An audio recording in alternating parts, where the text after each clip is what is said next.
If your Canva designs look slightly off like this one, well, it's probably because of the alignment. Let me show you how to align elements properly fast. Looking at this design, everything is close but not actually aligned properly.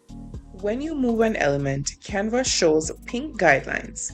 These lines tell you when something is centered or aligned with another object on that design.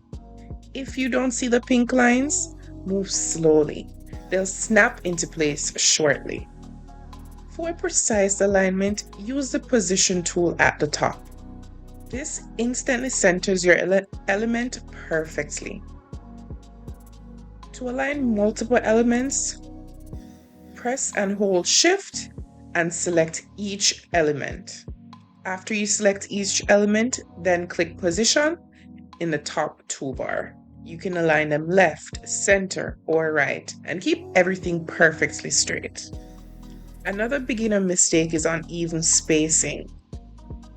When you look at your design, it should feel balanced. And now this is after proper alignment.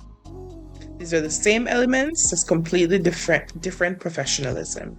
As a quick recap, to align properly in Canva, use the pink smart guides or use the position tool for exact placement. If you're learning Canva step by step, subscribe for more quick tutorials.